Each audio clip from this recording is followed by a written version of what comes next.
Remember those good old days. Keep it up, by God. What? Here's another shock radio original for you. It's about musicians and those who choose to hang with it and those who decide to be pussies.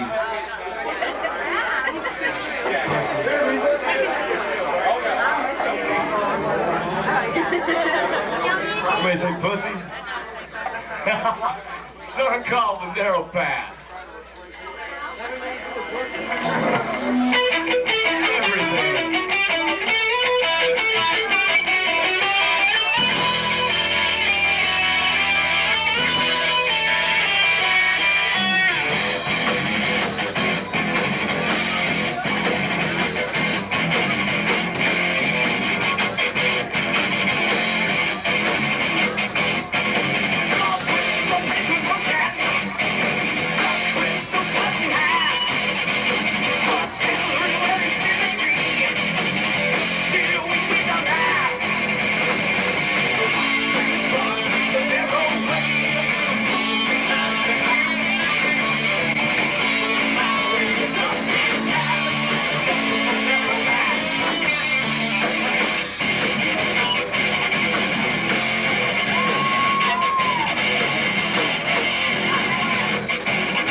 For you.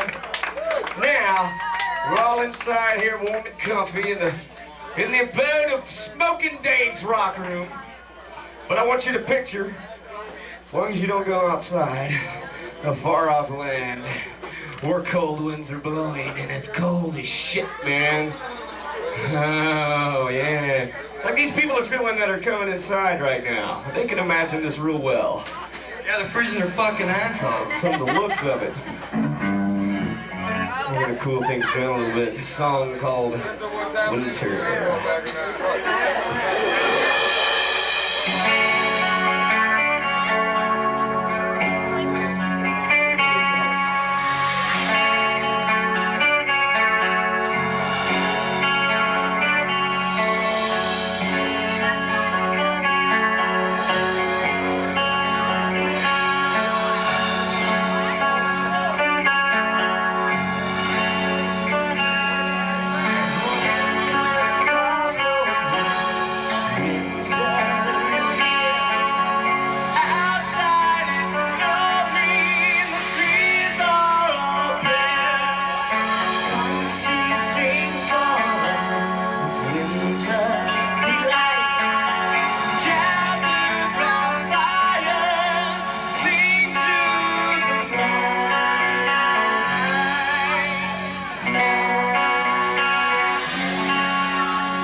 Right?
I do. The deficit is one. I've been talking a great deal about that lately, but tonight isn't for arguments, and I'm going to hold my tongue. But in observation, I've had my share of victories in the Congress, but what few people noticed is that I never won anything you didn't win for me. They never saw my troops.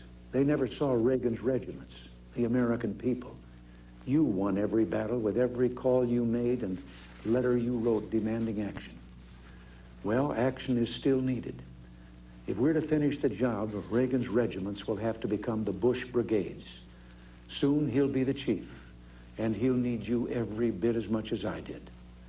Finally, there is a great tradition of warnings in presidential farewells, and I've got one that's been on my mind for some time. But oddly enough, it starts with one of the things I'm proudest of in the past 8 years, the resurgence of national pride that I called the new patriotism. This national feeling is good, but it won't count for much, and it won't last unless it's grounded in thoughtfulness and knowledge.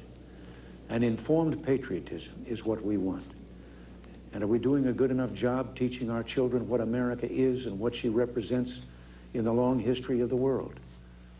Those of us who are over 35 or so years of age grew up in a different America. We were taught very directly what it means to be an American. And we absorbed almost in the air a love of country and an appreciation of its institutions. If you didn't get these things from your family, you got them from the neighborhood, from the father down the street who fought in Korea, or the family who lost someone at Anzio. Or you could get a sense of patriotism from school.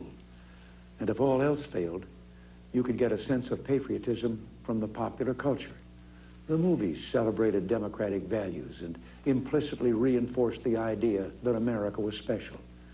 TV was like that too, through the mid-60s. But now we're about to enter the 90s, and some things have changed.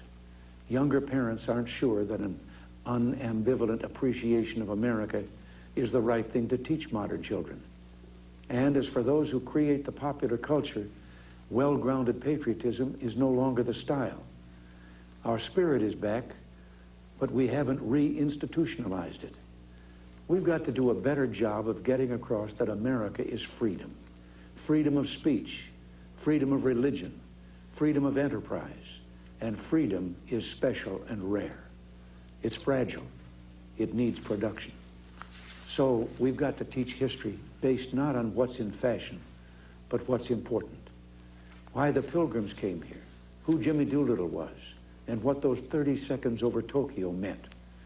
You know, 4 years ago, on the 40th anniversary of D-Day, I read a letter from a young woman writing to her late father, who had fought on Omaha Beach. Her name was Lisa Zanata Hen, and she said, "We will always remember. We will never forget what the boys of Normandy did." Well, let's help her keep her word. If we forget what we did, we won't know who we are. I'm warning of an eradication of the American memory that could result ultimately in an erosion of the American spirit. Let's start with some basics. More attention to American history and a greater emphasis on civic ritual. And let me offer lesson number 1 about America. All great change in America begins at the dinner table. So tomorrow night in the kitchen, I hope the talking begins. And children, if your parents haven't been teaching you what it means to be an American, let them know and nail them on it. That would be a very American thing to do. And that's about all I have to say tonight, except for one thing. The past few days, when I've been at that window upstairs, I've thought a bit of the shining city upon a hill. The phrase comes from John Winthrop, who wrote it to describe the America he imagined. What he imagined was important because he was an early pilgrim, an early freedom man. He journeyed here on what today we'd call a little wooden boat. And like the other pilgrims, he was looking for a home that would be free.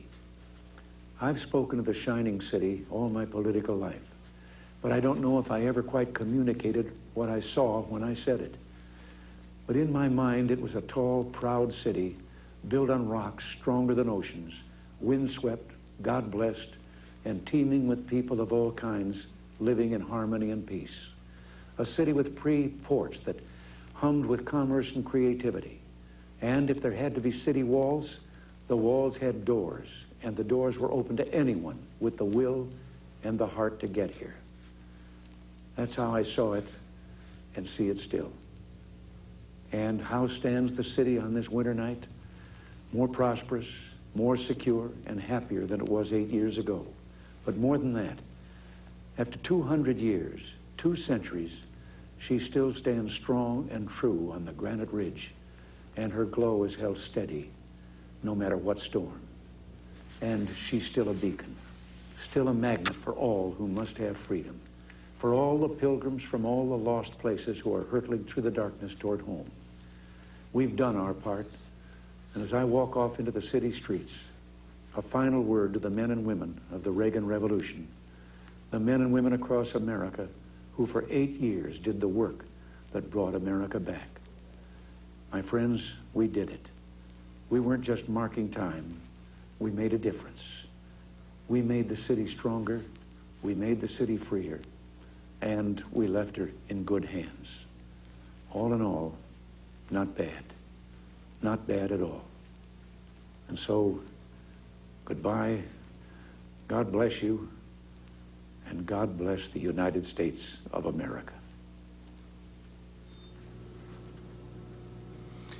An evocative moment, President Reagan's farewell speech. We have a few minutes remaining before we go back to our regular programming, and we'd like to listen for just a few minutes to people who've known the President particularly well over these 8 years from one perspective or another.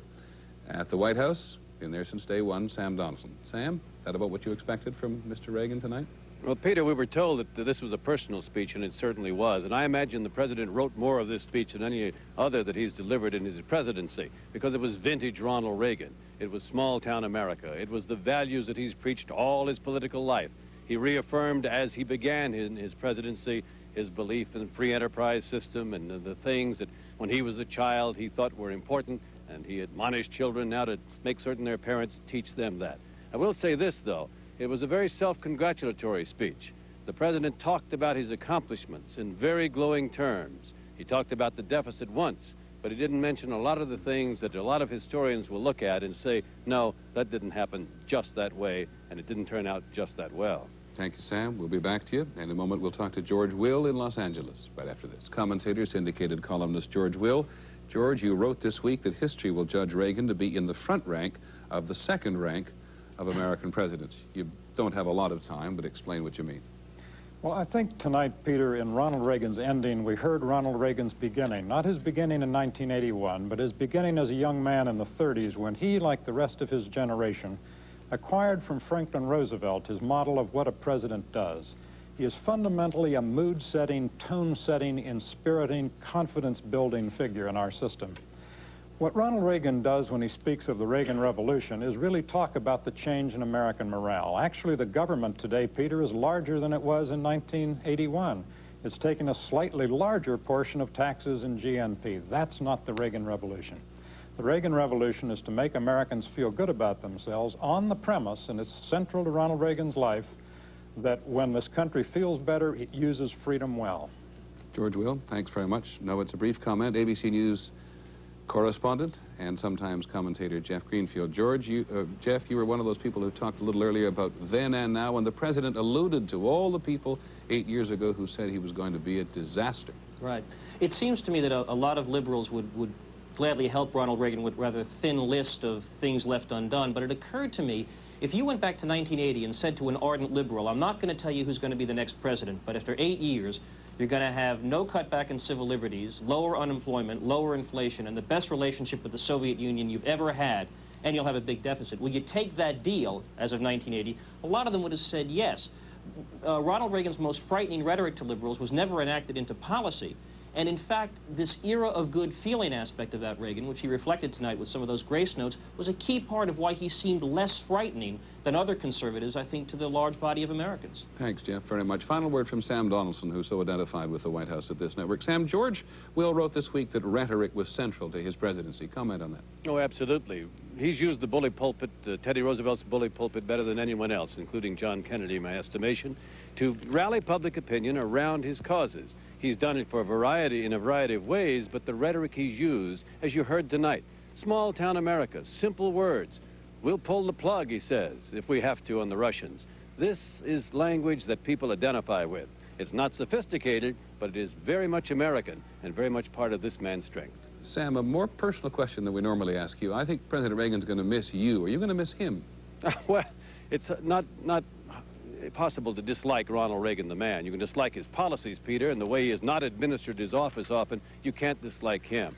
I think any reporter misses the person he covers, but he misses him as a reporter. I'm not a social friend of this president's, but of course I'm a reporter who's covered him, and I wish him well. Okay, Sam Donaldson, thank you very much. George Will and Jeff Greenfield. Sam talks about that affection the president leaves. George Will, in his long article worth reading this week in Newsweek magazine, calls it a crest of affection. He certainly leaves